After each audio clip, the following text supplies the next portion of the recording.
옆에 분들하고 인사를 좀 하시죠. 오늘 복된 주일날입니다.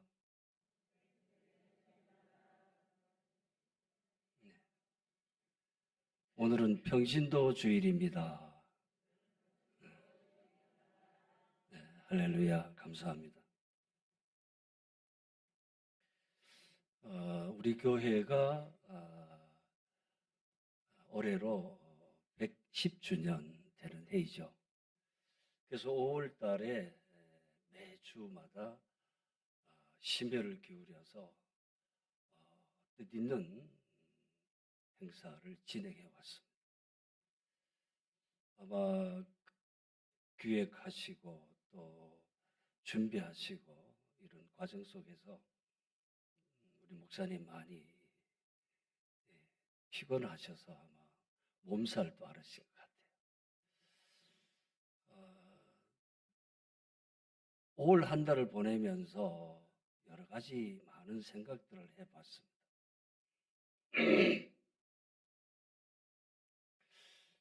그냥 때 되면 돌아오는 창립주일, 그렇게 110주년이니까 기념해야 하는가? 역사라고 하는 것은 하루아침에 그냥 만들어지는 게 아닌데 110년 동안 여기까지 오는 과정 속에서 주님의 교회를 위하여 흘린 수많은 눈물과 땀과 희생과 헌신이 있었다. 그 생각으로 5월을 보낸 것 같습니다. 아마 저뿐만이 아니고 우리 교우들이 저와 같은 생각이 아니었겠는가. 또 6월을 맞아서 평신도 주일인데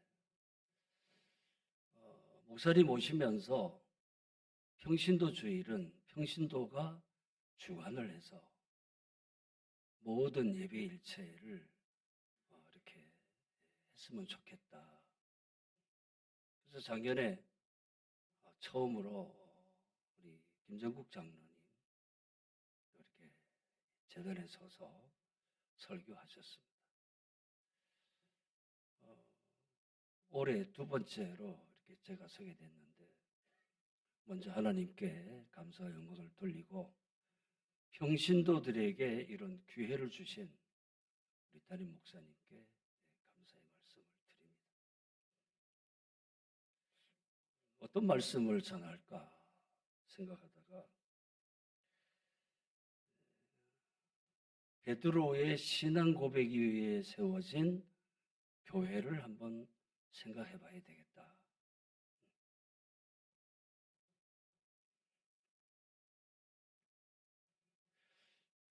우리의 신앙 고백이 바른가? 내 안에 바른 신앙의 고백을 가지고 있는가 하는 부분에 대해서 한번 고민해보고 다시 한번 생각해봤으면 좋겠다 하는 생각을 가져보았습니다. 그래서 제목을 뭘로 할까 하다가 본문에 있는 말씀 내용 그대로입니다. 내 교회를 세우리니. 사복음서를 우리가 다 함께 읽어보셨을 겁니다. 지금도 시간 날 때마다 아마 복음서는 늘 우리가 읽고 있는 줄로 압니다. 그런데 마태복음 16장 여기에만 내 교회를 세우겠다 선포하십니다. 그리고 다른 복음서에는 기록이 없습니다. 그리고 바울을 통해서 이제 교회가 초대교회를 시작으로 세워지기 시작을 합니다. 주님께서 교회를 개척하겠다 이렇게 말씀하신 것도 아니고 교회를 짓겠다 하신 것도 아니고 내 교회를 세우겠다고 말씀하셨습니다. 그래서 교회 안에서는 이제 세운다는 말을 많이 사용하죠. 장로님을 세우고 권사님도 세우고 또 집사님도 세우고 교회를 든든히 세워가는 과정에 이 세우는 일이 대단히 중요하다. 이렇게 생각을 해봅니다. 13절부터 들어가 보면 주님께서 이렇게 질문합니다. 사람들이 인자를 누구라 하느냐? 제자들을 앞에 불러 모아 놓으시고 사람들이 인자를 누구라 하느냐? 제자들 가운데 누가 말인지 모르지만 이르시되 더러는 세례 요한, 더러는 엘리야, 어떤 이는 예레미야나 선지자 중에 하나라 하도이다. 자, 사람들이 인자를 누구라 하느냐라고 하는 질문 속에 이제 답변을 듣고 나신 다음에 제자들을 향해서 너희는 나를 누구라 하느냐 질문합니다. 너희는 나를 누구라 하느냐. 이때 시몬 베드로가 거침없이 답변합니다. 대답하여 이르시되 주는 그리스도시요 살아계신 하나님의 아들이시니다. 사람들이 인자를 누구라 하느냐, 그 답변 속에 사람들이 하는 말을 제자들이 듣고 세례 요한, 더러는 엘리야, 더러는 예레미야나 선지자 중에 하나라 하더이다라고 사람들이 하는 말을 답변했는데 제자들을 향해서 너희는 나를 누구라 하느냐라고 하는 이 질문 앞에 베드로는 거침없이 주는 그리스도시요 살아계신 하나님의 아들이라고 고백합니다.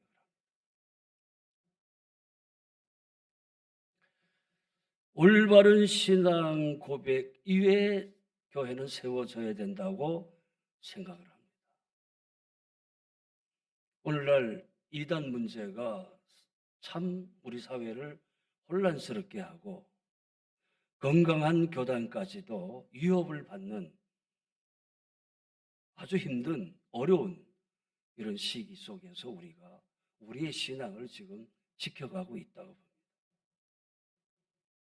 건강한 교회를 세워가기 위해서는 언제나 우리 속에 끊임없이 베드로처럼 바른 신앙 고백이 나와야 된다는 거죠. 잘못된 신앙 고백은 이단적 교회를 자꾸만 만들어냅니다. 대표적으로 보면 통일교. 제가 통일교 문선명 교주가 회고록 내지 자서전을 쓴 걸 읽어봤는데 예수라고 하는 단어가 한자도 나오지 않습니다. 그럴 수밖에 없는 것이 본인이 하나님이기 때문에 그 속에다가 예수를 담아낼 수가 없었던 거죠. 신천지는 어떻게 합니까? 우리 교회 교우들 가운데도 신천지로 가신 분들이 좀 계세요. 생각하면 마음이 아픕니다. 왜 지켜내지 못했을까? 그러나 가만히 들여다보면 우리가 지켜내지 못한 안타까움도 있지만 그 마음속에 바른 신앙 고백이 없었기 때문에 그렇게 되어지지 않았을까? 여호와 증인이 있습니다. 구원파도 있습니다. 또 요즘 세간에 정말 질타를 받고 있는 JMS 정명석이라고 하는 교주가 세계 복음 선교회라는 것을 만들어서 젊은이들을 유혹하고 있습니다. 건강한 신앙 고백이 얼마나 중요하나 하면 바로 이런 부분이 아니겠는가. 그렇다고 하면 우리는 지금 주님 앞에 바른 신앙 고백을 하고 있는가? 우리가 바른 신앙 고백하고 있다면 우리 교회는 그 어떤 외부에 잘못된 것들이 온다 하더라도 튼튼하게 지켜낼 수 있는 줄로 믿습니다. 건강한 몸에는 바이러스 잘 못 들어오잖아요. 들어와도 이겨내잖아요. 코로나 경험했습니다. 참 감사하게도 저는 코로나가 안 걸렸던 사람 중에 하나예요. 아파서 쫓아가서 검사해보니까 코로나 아니라고 그래요. 모르겠습니다. 특별한 은혜를 입었다고 보는데 어쨌든 건강하지 못한 사람들이 잘못된 바이러스가 들어오면 이겨내지 못하는 것을 보게 됩니다. 교회도 마찬가지가 아니겠는가.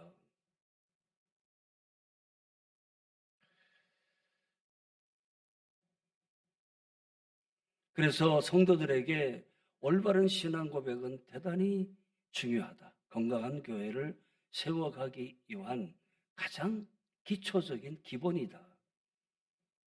그래서 우리는 말씀 신앙을 중심으로 늘 배우고 학습하죠. 그런데 그 말씀이 우리 안에, 내 안에서 경험되어지고 체험되어지지 않으면 과연 내가 건강한 신앙인으로 견디어낼 수 있을까? 하나님의 말씀은 살았다고 선언하고 있습니다. 살아계신 하나님의 말씀이라고 우리는 성경을 낭독하고 나면 똑같이 고백합니다. 근데 그 살아있는 말씀이 내 안에 경험되어지고 내 안에 체험되어져서 정말 말씀이 내 안에 나의 중심에 나를 붙들고 나로 하여금 건강한 신앙 고백을 하고 있게 하는가를 우리는 살펴봐야 돼요. 마귀는 감정을 타고 옵니다. 감정, 생각을 막 들어옵니다.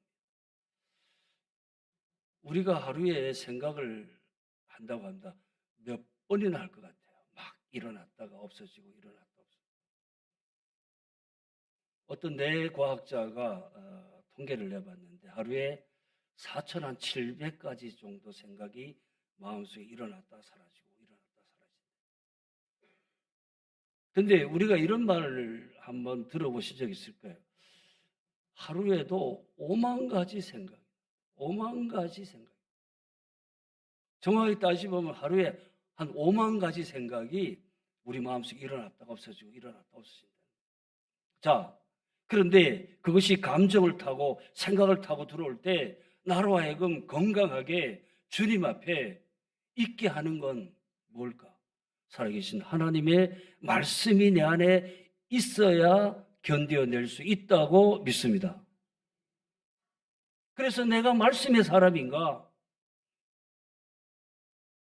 우리가 5월 첫 주에 부흥회했습니다.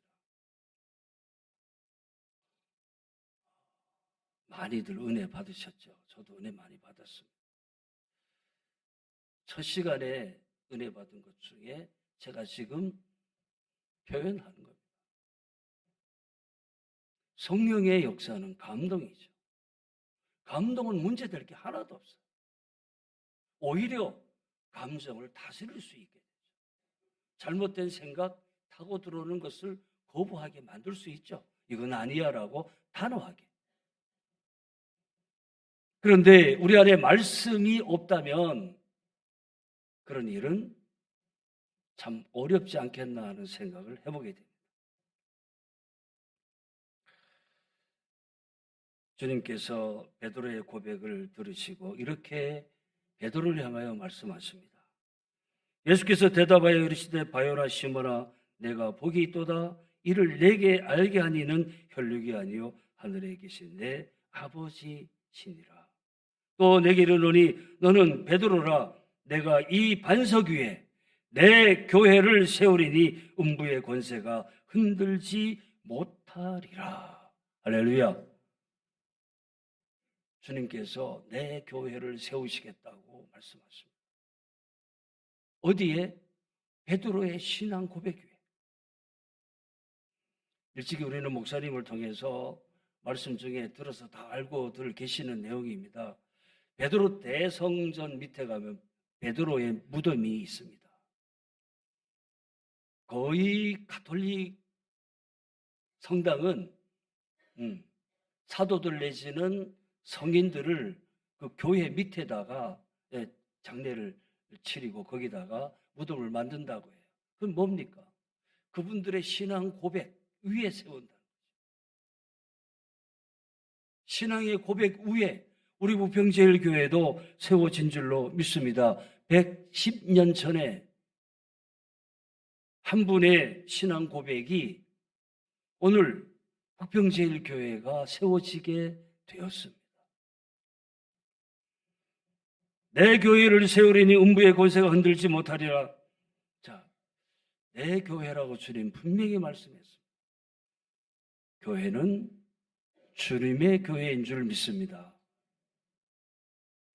이세우 장로의 기도 교회도 아니에요. 어느 누구의 교회도 아니에요. 주님이 말씀하신 것처럼 주님의 교회입니다. 주님께서 내 교회라고 말씀하셨기 때문에 우리는 이 말씀에 어떤 이유나 어떤 토도 달 수가 없습니다. 주님의 교회입니다.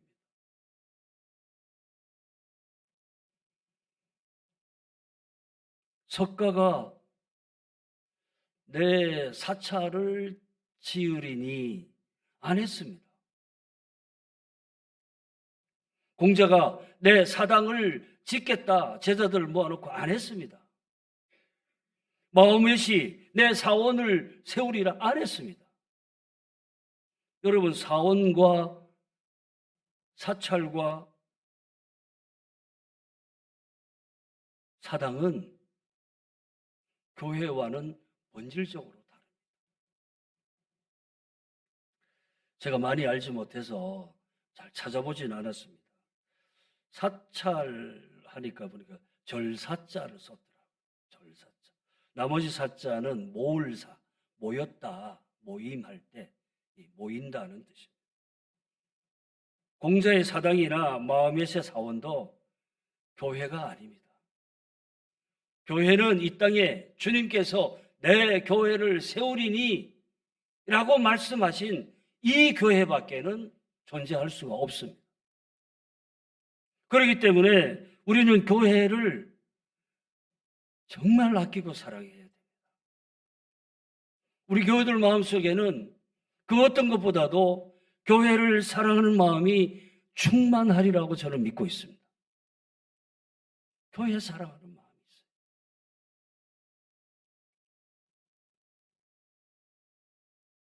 우리 교회가 목사님 오셔서 교회 사랑주일 선포하고 교회 사랑주일 한 달에 한 번씩 모여서 구석구석 돌아보고 치우고 쓸고 닦고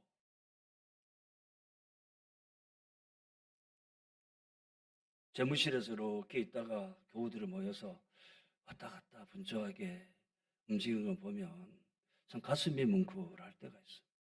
아, 우리 교우들이 정말 주님의 몸된 교회를 사랑하고 계시는구나.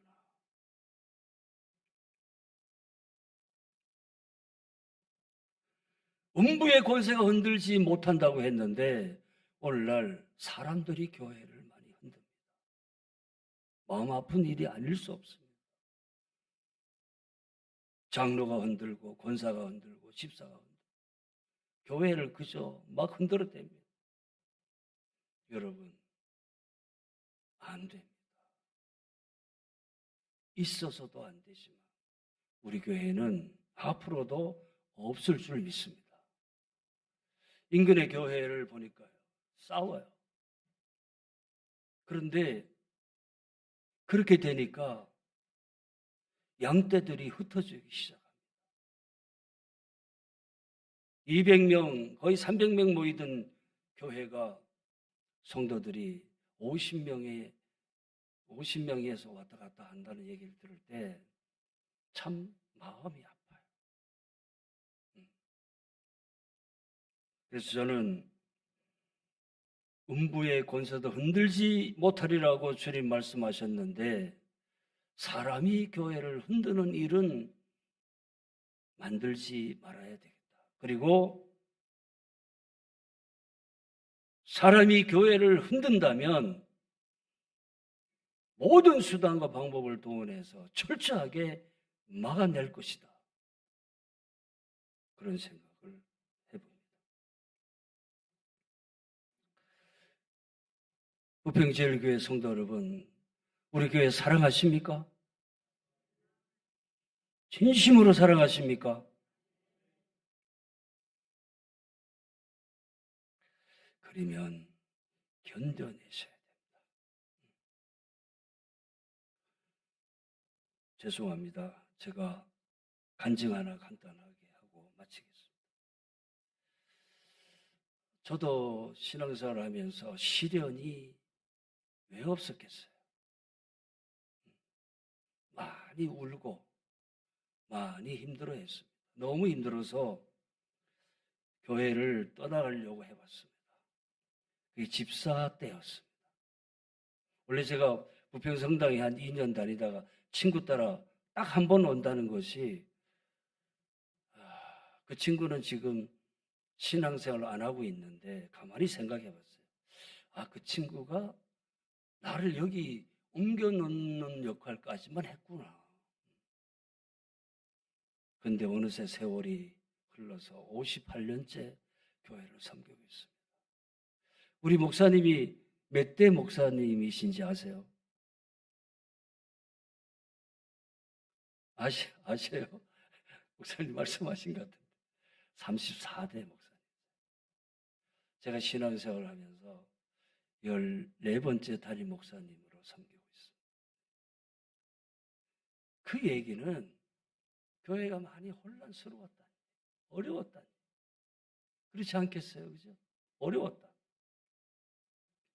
그래서 청년 시절에 가서 가끔 기도하고 했던 적이, 한섬에 가면은 동해기도원이라고 하는 조그마한 기도원인데 거기 가서 3일 동안 하나님 교회 떠나게 해주세요 이러고 기도했어요. 그것도 금식하가 해가면서 하나님 교회, 부평교회 떠나게 해주세요. 저는 갈 거예요. 저는 갈 겁니다. 갈 겁니다. 그런데 하나님께서 야따 가라 이러실 것 같아요. 아니에요. 마지막 날 새벽에 하나님께서 저에게 보여주시는 게 있었어요. 지금 박봉래 권사님이 매입을 해서 하고 있는 그 자리가 지금 우리 역사관에 가면 그 정면 사진이 하나 나와 있는데 거기 제가 교회 학교 때부터 청년 시절까지 보냈던 교회입니다.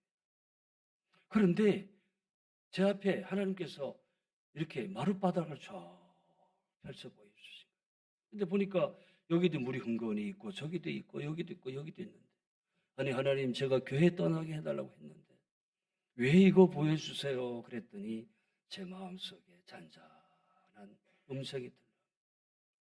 이건 물이 아니야. 교회를 위하여 흘린 성도들의 눈물이다. 너도 교회를 위하여 흘린 눈물이 여기 있지 않냐? 제가 통곡을 했어요. 다시는 하나님 나 교회 떠난다 소리 안 할게요.